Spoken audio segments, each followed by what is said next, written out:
Hi, everybody. Welcome to another edition of Celebrity Begg's Banter. This show is brought to you by Saltire Energy, who continue to lead the way in the oil industry in the northeast of Scotland and beyond, and to my friends from Lux Scott, a jet-class luxury vehicle company. If you're looking to travel to an event in style, my suggestion is you get in touch. There are their contact details. Hi everybody, a very warm welcome to the show. If you are watching for the very first time, please feel free to subscribe, and I really hope you enjoy today's interview. This is where I talk to well-known people from the world of acting, music, or football. Today, we're concentrating our efforts on the music industry and a 1980s pop icon. I'm absolutely delighted to say that I caught up with Nik Kershaw. These pictures come courtesy of Universal Music and Ed Fielding Photography. Nik burst onto the scene in 1984 and enjoyed 8 top 40 hits, including songs like I Won't Let the Sun Go Down on Me, The Riddle, and Wouldn't It Be Good?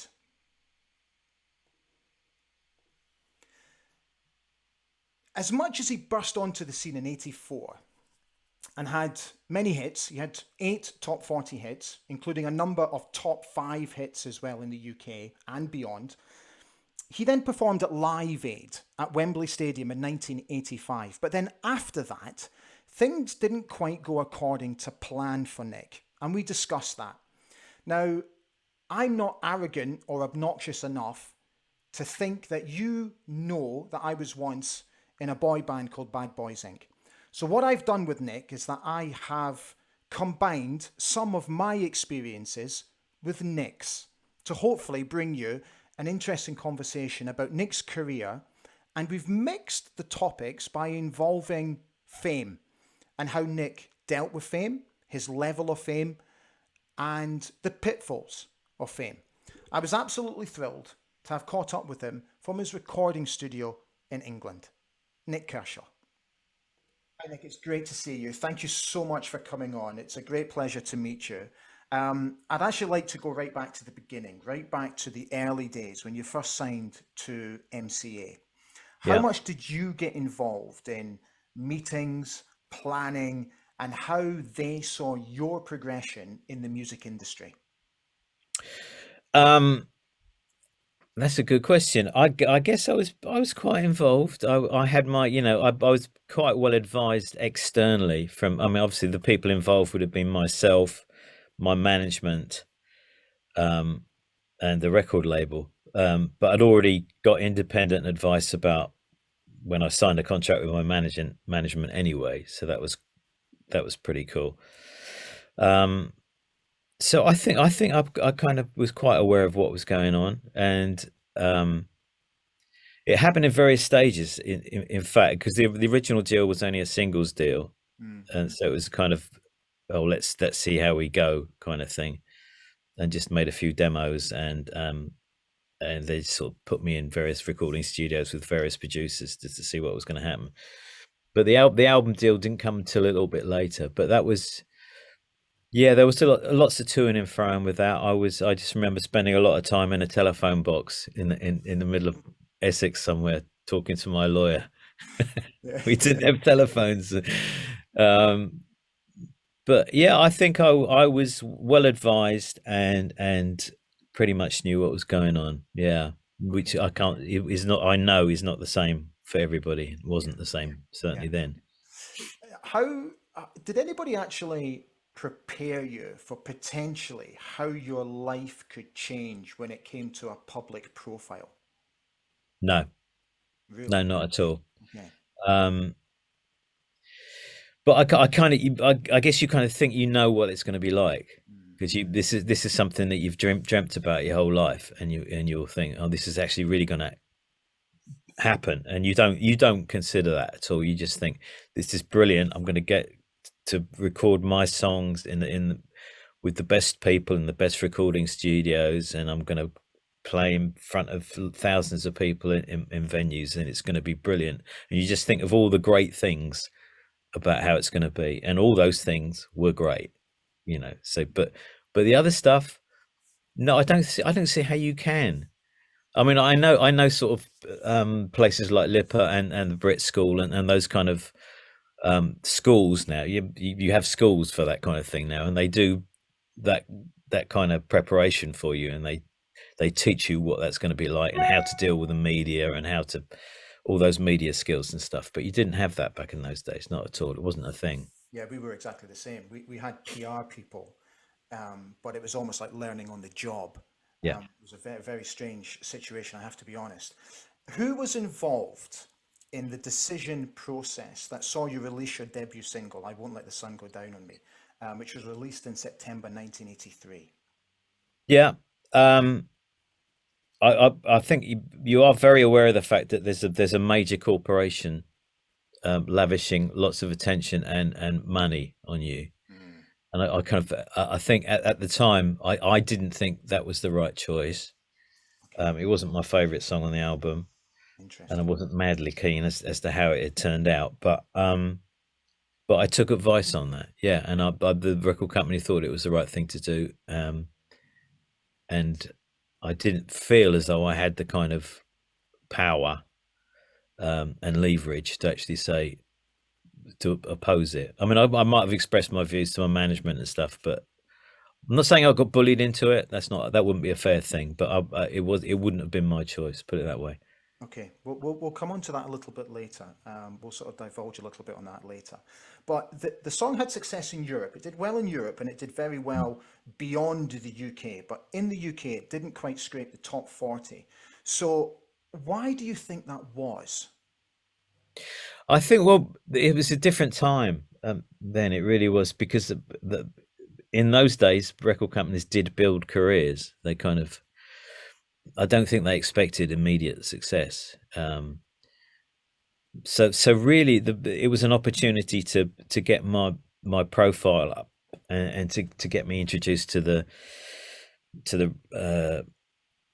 to the dealerships, the people that actually sold the records. I remember doing a tour when it was released of all the record dealers. We because nobody's supposed to know which record dealers actually Right. um, return figures to the chart returns company, but of course they did know, and we went to see them, and we shook some hands, and we had pictures taken, and all that kind of stuff.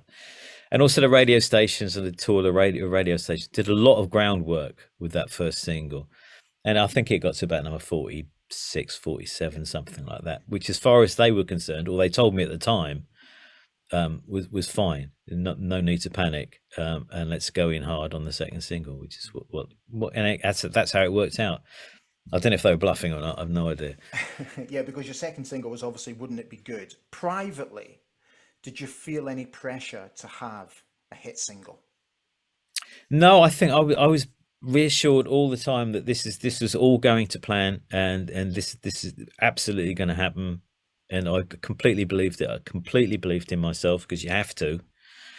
Um, so there was never a point at which I thought, oh, this is all going wrong. This is not going to happen. And it, but I realized you realize afterwards that there were so many other people in exactly the same position you were in that were told exactly the same thing that completely believed it was going to happen, and it didn't. Mm. So there was, and I know now looking back how the right TV show came at the right time, the right bit of press came out at the right time, um, and you got the right radio play at the right. It's just the things that just happened in the right order. It just all fell into place.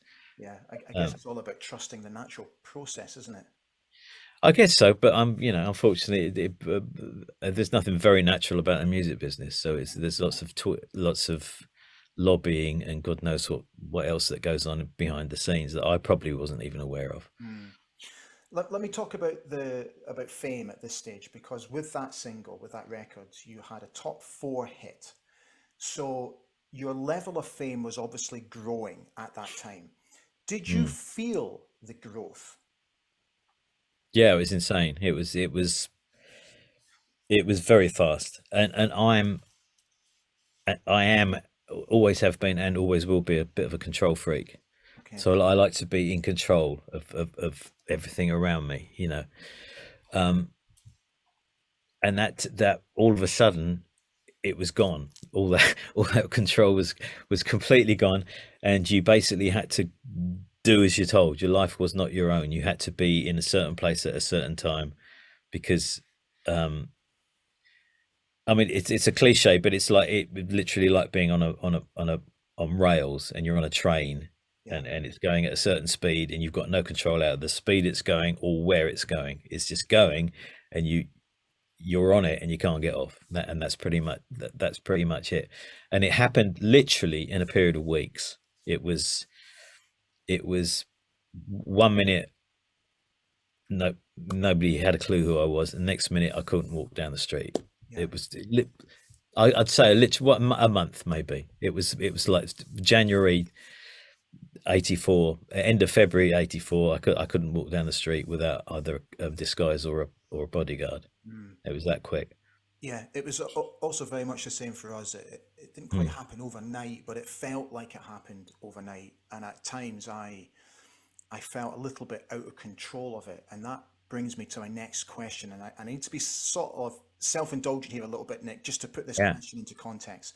So I remember it was after our third hit, walking on air. It was a big sort of Christmas hit, and I got a rare weekend off, and I decided I wanted to go home and watch the football with my family. So I arranged to go home, and my father worked out of Aberdeen Airport at the time, and I remember getting off the flight and getting mobbed inside the airport, which was a bit mental, and making my way to his office, and he introduced me to his business colleague as his pop star son. And I have to say, I was absolutely mortified. And I said Yeah. to him on the way home, Dad, look, please don't do that. Because if I was a plumber or a bricklayer, would you Yeah. introduce me like that? You wouldn't. So please don't do that. So the reason that I'm telling you that is because what I wanted to know is, in terms of your own family, how important was it for you to try and keep a sense of normality so that you could grow, not just as a person, but as an artist as well? Um, my family were pretty cool about it. I mean, they really were. In fact, they kind of just sort of took it as it came. Hmm, Um, I think they were very proud. sure. But I remember at one point, insisting that my dad changed their telephone number because they were getting insane. They were getting telephone calls from people from Germany. And my dad would spend hours on the phone to some from with Helga from Germany or Really? whatever, That's just brilliant. talking about my childhood to this random stranger. There were people stealing soil from my parents' back garden and putting Okay. it in bags and walking off, and it's like, what is going on? But they eventually came around and changed their number. But so they were pretty cool. The weird thing was old friends. That was the weird thing, because Okay. they completely assume that you've absolutely changed. You're a Yeah. completely different person, Yeah, I and totally get and that. and then you go back, and then they're like, "Hello, mate, how you doing?" And they're like, and they don't know how to talk to you. They don't know how to interface with you. They kind of and it's really aloof, and it's and there were a few friends that I never got back Mm, through during that process, and that was a real shame. I mm. mean, I've still got friends now that whenever I do talk to them, and then they don't want to bother me, they don't want to call me, they don't want to all this kind of stuff. I think, well, Yeah. please, just that I'm the same bloke. Yeah. I Of totally get course, your experiences change you and mold you, and I would have had completely different experiences to them, and I have been through something that they couldn't possibly have imagined. But mm. but that being said, I'm still Nick from Ipswich, Northgate Grammar School for boys, and um, uh, but I lost a lot of those friends, which is a real shame. Yeah. Sadly, I kind of went through the same experiences. It was always very strange when I used to go home because people were half expecting me to be completely different. And Yeah, I, my mother and father said to me, they drummed it into me, even my brother, stay grounded, stay as you are. I know it's difficult, but you got to stay grounded because people are looking for any excuse to have a go if you've changed. So yeah, Yeah. I found that whole process quite strange as well. And it Do you? also, Go ahead. Go but ahead. if I go ahead, it also makes it made it more difficult to make friends. I mean, it's still to a very small extent. That's true now, because there's always, when you meet someone new, they're not meeting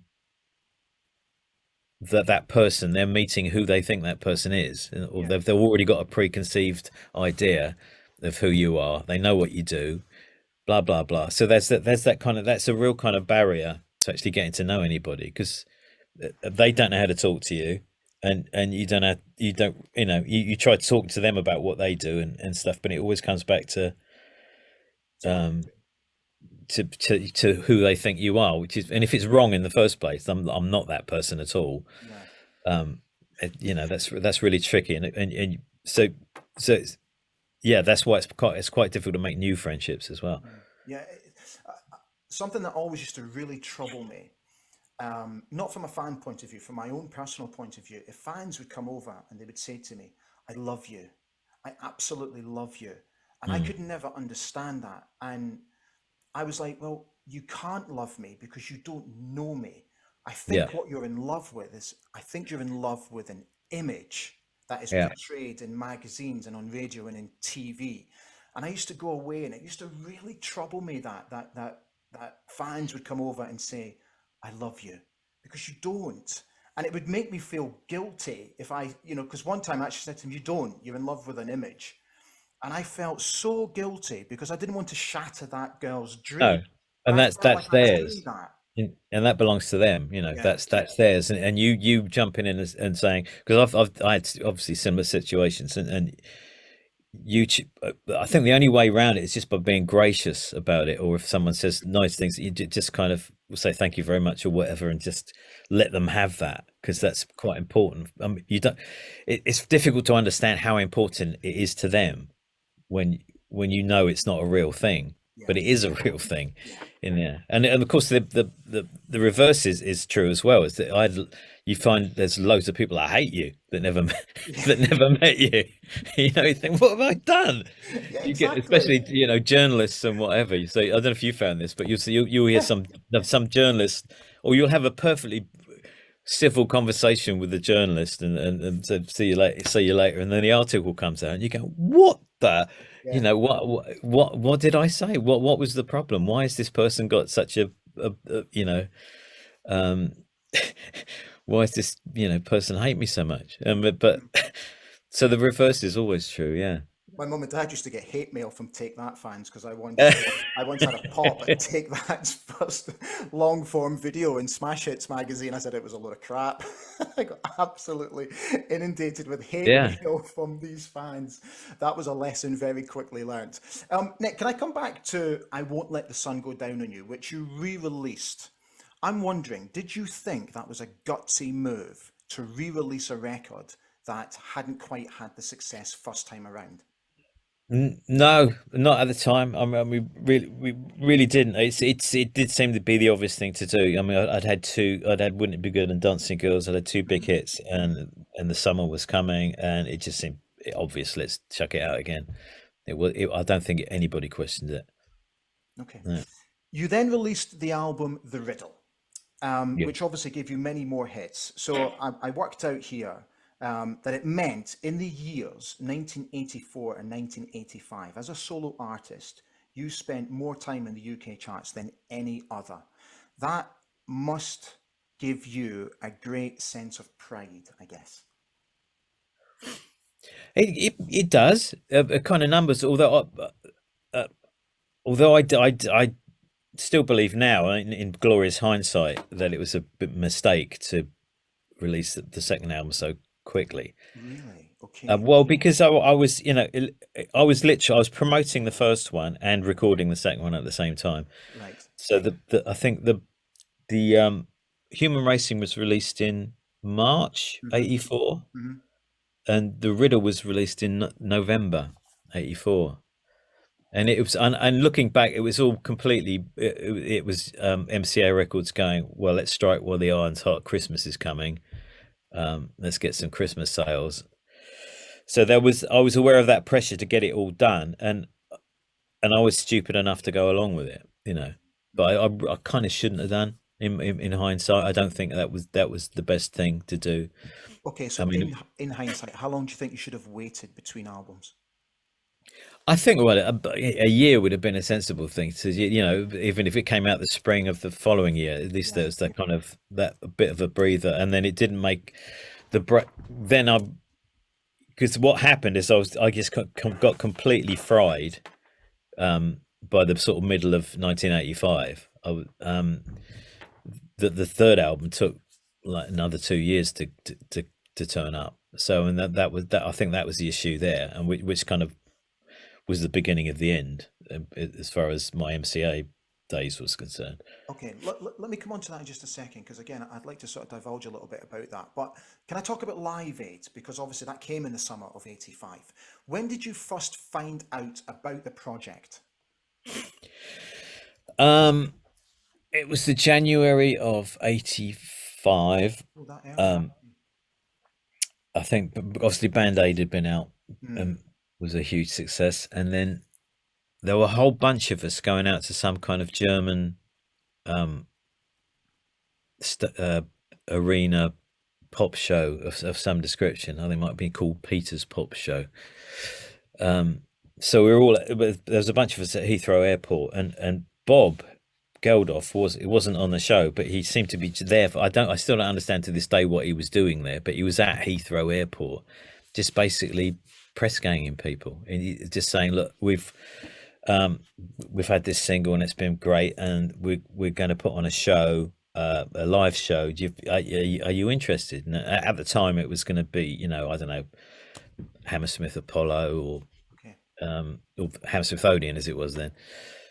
Um, and it was just a gig. It was a charity gig, and so obviously it was Bob Geldof, and you don't say no to Bob Geldof. So yeah, great. No, I'd love to do that.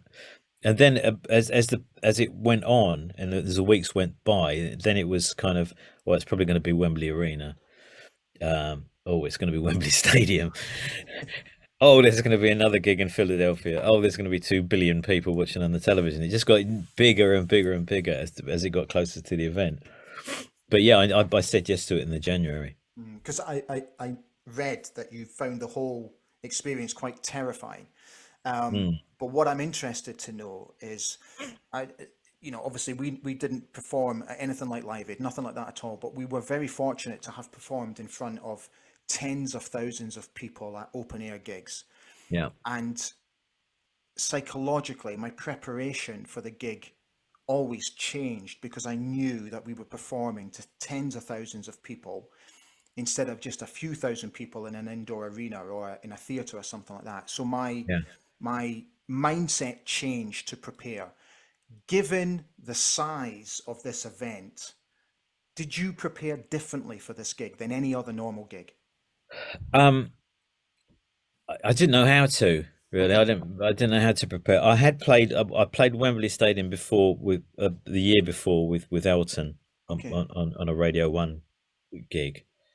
So I played in front of that many people before. It wasn't physically the amount of people. I think it was more about the company the company you were in. The some of your heroes and these icons that you were sharing a stage with. It was that was quite sort of awe inspiring. Um, and also you we were also aware of the fact that it was kind of, although it was such a major event, that it was operating on the very limits of what was technically possible all the time. Just the broadcast things and everything that was going on, to the extent that there was a stage that was supposed to revolve. Um, well, it did revolve, but it was supposed to revolve automatically. There was a motor underneath and blah blah. It's supposed to do that. Whereas in reality, on the day, you were aware there were people underneath pushing it round because because the motor had broken, and there were just things going wrong left, right, and centre that you were aware of, and so you didn't know whether you were going to go on stage to, whether any of you hadn't seen your gear, you hadn't seen your crew, you didn't know whether any of the gear was going to be working when you went on stage, and most of mine was, fortunately. So there's only so much you can prepare for. In the end, it's just a matter of, it's just like jumping off a cliff, walking on Mm, the stage. I don't know if you find that. That's what it is. You just have to jump mm, and deal with whatever happens. And as to this day, that's kind of to much lesser extent, but to this day, every time I go on stage, it's that. It's just take a deep breath, on go. you go, Yeah, yeah, get on with it. yeah. Okay, let's go back to what we were talking about before when with your third album, because after Live Aid, if I'm correct in saying you had one more top 10 hit, and then all of a sudden, Nick, it just it's not like you disappeared. I don't like Mm. using the word disappeared, but in terms of chart success, it went very quiet for you. And it was Yep. like one minute you were there and the next you were almost not there anymore. So is what you were saying about the third album, was Yeah. that the issue, do you think? I think that's something to do with it. I mean, I think I released a single up front of the album just to keep people happy. Okay, But then I was chucked in the studio, and I insisted that I was going to do it on my own this time because the first two were produced by Peter Collins. okay. Um, so I said, well, I'm going to do this myself. That's my control freak coming out again. Um, and I was very happy with the final result, but it was kind of, I did spend an awful lot of time and an awful lot of money making that record because I could, it was like a kid with the biggest train set in the world. It was like fantastic. Yay. Um, so yeah, it took too long. And it was in danger of disappearing up my own backside at some points during the recording process. So, and time is a really valuable thing in this business, and people forget real quick.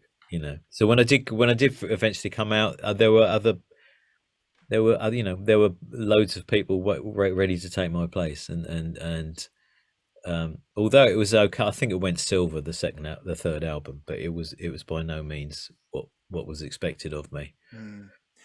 I always felt, again, forgive me for being sort of slightly self-indulgent, but I always felt that we lost our momentum. Mm, I believe that, we charted, we had a top 20 hit with our first single, and I believed for us to keep the momentum, the second single had to be better than the first. And I yeah. believed it wasn't. And then when we had our top 10 hits, which we desperately needed at the time, we needed the next single to be even better. And I felt that the decision that was made to release what was our fifth single was again the wrong decision. And I just felt we were losing momentum all the time. And I found it really frustrating. So, do you think you lost your momentum? Yeah, I mean, as I kind of explained before, it was it that that's part of the problem with the first two albums being like less than 9 months apart. Yeah.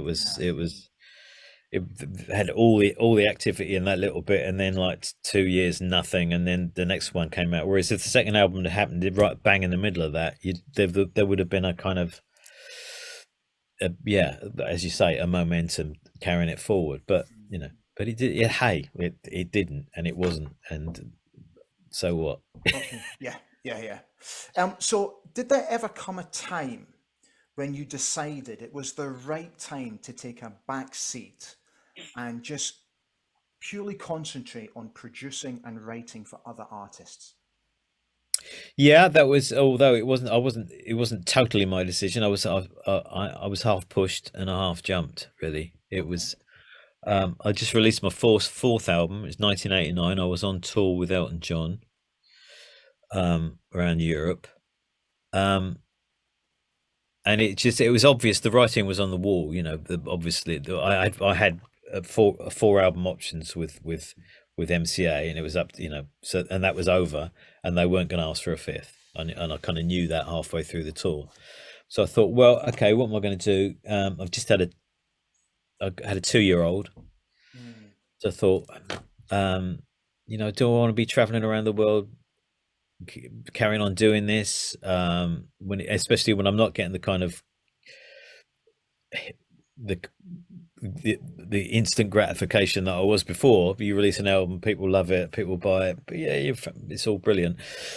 That wasn't happening, so I thought, well, okay, I love making records, I love writing songs. Let's just do that, and I'll do it for other people. and I believed all most of the stress in my life came from actually the being an artist, you know. Mm. So I thought, well, that'd be a good compromise. I'll just write and produce. Um, so yeah, that was 1989. So and I got very lucky very early, um, in that period with the one and only and Chesney. Yeah, yeah. It's kind of a false dawn. I thought, well, this okay, it's going to be like this. This is easy. I just write a song, people record it, and it goes to number one. Fantastic. Of course, that didn't happen for the next sort of 8 or 9 years, and there was a Mm. lot of frustration and dealing a lot of politics involved in making other people's records, which is why ultimately I kind of just in '99 went, all right, I'm going to make my own records again. It's much easier actually. Mm. Okay, I have one last question for you because we're rapidly running out of time. I know it took you a short while to make up your mind about 80s revival tours. Mm, I personally have shied away from doing any sort of reunion tours. It's not my cup of tea. I think the yeah, 90s is completely different from the 80s because there is a romance to the 80s. With the 90s, I think it was too manufactured for me, and I just feel that I've had my time, I've done it, I've yeah. experienced, I'm very grateful for it, but I would never ever step back into it. For you guys, I think it's completely different because it was such a great era for music with so many great bands, so much great British success as well. So why did you decide to step back into it and go out on tour? Well, touring wise, it was just because I had new music out. So actually playing live again was a no brainer. I was going to do that, and that was great. And I did it at sort of obviously a much lower level for a couple of years at the beginning of the 2000s. Um, but then sort of mid 2000s, the revival tours started, and I started getting telephone calls and saying, "Do you want to fancy doing this?" And there was nothing in me that wanted to do it. I just didn't want to do it because it's almost like you're admitting to yourself that, well, my career's over. I might as well just, Yeah, just do this, just earn a bit of money, and to pretend it's still 1984 or whatever. yeah, yeah. And also, you're really trying to when you're trying to produce new music and music you've worked really hard on and you're really proud of, you think, oh, that this distracts, Mm, just doing the revival tours. It's almost like saying my new stuff's not important. Don't bother with that. Here I am, you know, doing my thing. And I thought like that for a long time, and you spend a lot of time kind of almost resenting the hits. Um, but then several things happen. One is that um, I saw my mates out there doing it, having an absolute blast, and walking on stage in front of 25, 30,000 people, like, at festivals and stuff. And I'm sort of playing to four or 500 in a club, and it was just great. And that's my thing. But then you think, well, where's the real harm? Because I can't. There is no way I'm going to get the same kind of exposure for my new stuff than I got from the old stuff, and I'm not prepared to pay that price anyway because there's a price that we've talked about. mm. Um, so why don't I just have my cake and eat it? Why don't I just have do the shows where I'm just playing the hits and everybody knows what they're there for, and just having a great time and get remunerated very nicely for it. Um, let's do that. And so at that point, when I started doing it, it absolutely, it was a lot of fun, and I've made friendships with people that I really didn't know very well at all back in the day, because you just kind of you're off doing your thing and they're off doing their thing. So I've made some great friends. I've had some great laughs. And I'm still doing it now, and it's just kind of I've learned to be really grateful for those songs and for the opportunities they've given me. Brilliant. Nick, listen, thank you so much for spending the time with me today. It's been fantastic talking to you. I've really enjoyed it. And listen, the very best of luck in the future because I know you've got a tour coming out. You're going to be doing lots and lots. So good luck and thank you so much again. Lovely to meet you. Thanks, Ali. Lovely talking to you, mate. Okay, take care. Bye bye. Ta-da.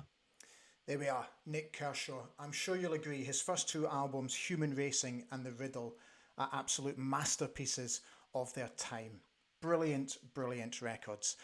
We're done. I really hope you enjoyed my interview with Nik Kershaw today. Keep an eye on my social media channels for more celebrity Begg's Banter interviews coming very soon. Guys, thank you for watching. I really hope you enjoyed the chat today, and I'll see you again very soon. Bye for now.